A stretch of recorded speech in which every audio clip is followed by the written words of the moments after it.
नमस्कार साथियों, मैं R V Sharma Delhi law academy Bareilly से। और आज हम बात करेंगे पॉक्सो एक्ट के बारे में।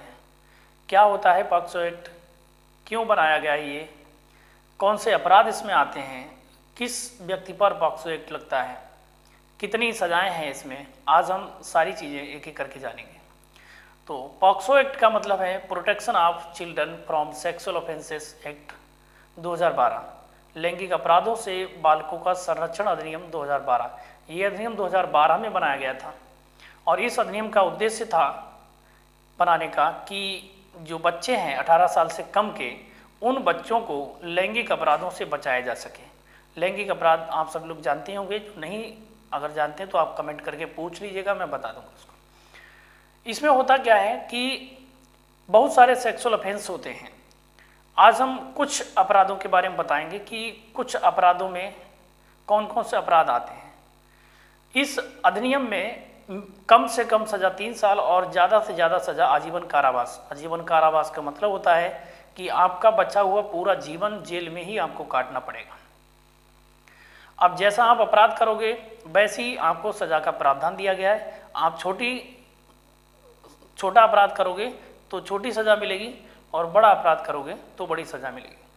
तो छोटे अपराध कौन से हैं जो पॉक्सो एक्ट में आते हैं, उनको एक एक करके हम आज जान लेंगे।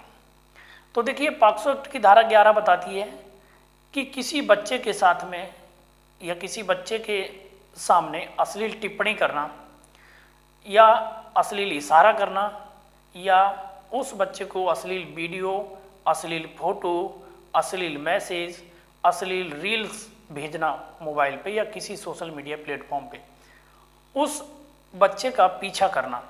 देखिए समझ लीजिएगा, पीछा करने का मतलब ये नहीं है कि आप उसको पीछे पीछे 1-2 किलोमीटर तक चले जाएं। पीछे करने का मतलब ये है कि आप या तो फिजिकली उसका पीछा करें, पीछे पीछे जाएं, या आप किसी सोशल मीडिया प्लेटफॉर्म पर उसका पीछा करें। जैसे इंस्टाग्राम पर आप उसकी आईडी बार बार खोल के देख रहे हैं, उसके मैसेज कर रहे हैं, उसको बार बार रिप्लाई ना देने के बाद भी उसको मैसेज कर रहे हैं, आप व्हाट्सएप पे उसका पीछा कर रहे हैं या आप अन्य किसी सोशल मीडिया प्लेटफॉर्म पे उसका पीछा कर रहे हैं, तो ये भी पॉक्सो एक्ट में दंडनीय अपराध माना जाएगा। या अश्लील काम करने के लिए उसको आप उकसा रहे हैं, लालच दे रहे हैं, कोई लालच आपने दिया कि ये काम कर दो, तो ये भी पॉक्सो एक्ट के तहत अपराध माना जाएगा। अपराध फिर से मैं एक बार बता देना चाहता हूँ, अश्लील टिप्पणी करना, अश्लील इशारा करना, अश्लील फोटो, वीडियो, रील्स या अश्लील मैसेज भेजना, पीछा करना या अश्लील काम करने के लिए उसे लालच देना। ये काम या इनमें से कोई भी काम आप करते हो किसी बच्चे के साथ में, तो आपको 3 साल तक की सज़ा, जुर्माना हो सकता है। और इस एक्ट की सबसे महत्वपूर्ण बात यह है कि इसमें लड़की की सहमति नहीं मानी जाती है।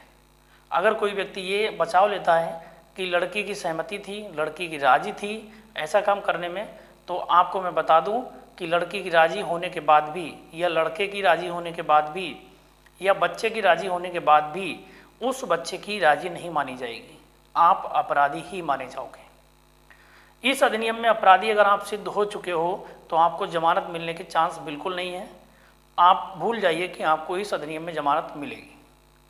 जमानत के चांस उस अवस्था में रहते हैं जब आपको किसी ने झूठी फंसाया हो और आपके खिलाफ एविडेंस ना मिले। तो ध्यान रखिए, इसमें जमानत के चांस बहुत कम है, बहुत खतरनाक एक्ट माना जाता है ये।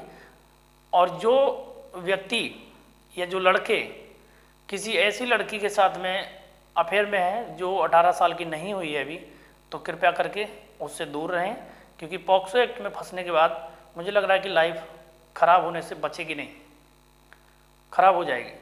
दूसरी चीज़ कि अगर आप किसी अन्य व्यक्ति को पॉक्सो एक्ट के तहत अपराध करने के लिए उकसा रहे हैं, आप सोच रहे हैं कि मैं नहीं करूंगा अपराध, किसी को उकसा देता हूं वो कर देगा, तो उकसाने वाले को बराबर की सज़ा मिलेगी। अगर आप उकसा रहे हैं और उसने अपराध करके आपका नाम ले दिया कि इसने कहा था अपराध करने के लिए, तो आपको उकसाने के लिए उतना ही दंड मिलेगा जितना उसको अपराध करने के लिए मिलेगा। तो बिल्कुल अवेयर रहिए और ऐसे अपराधों में फंसने से बचिए, क्योंकि ये बड़ा हीनता की दृष्टि से देखे जाने वाले अपराध हैं समाज में, और इनसे बच के रहिए, दूसरों को बताइए तो ज़्यादा बेहतर है। वीडियो को लाइक करिए, शेयर करिए, कमेंट करिए। कोई चीज़ अगर पूछनी है, कोई डाउट है तो आप कमेंट करके पूछ सकते हैं, और जितना हो सके वीडियो को शेयर कर दीजिए ताकि कोई और अपराध करने से बच सके। साथियों, अपराध हम कभी कभी ऐसा होता है कि अपराध हम अनजाने में कर जाते हैं, हमको पता नहीं होता कि ये काम जो हम कर रहे हैं ये अपराध है, उसके बाद में पता चलता है कि हाँ ये काम अपराध है। तो जानबूझ के अगर आपको पता है कि ये चीज़ अपराध में आती है तो शायद आप अपराध करने से बच सकें। इसलिए जितना हो सके वीडियो को शेयर करें ताकि कोई व्यक्ति एक अपराध करने से बच सके। ठीक है, बाकी अगले वीडियो में मिलते हैं इसी तरीके की कोई अच्छी और रोचक जानकारी के साथ।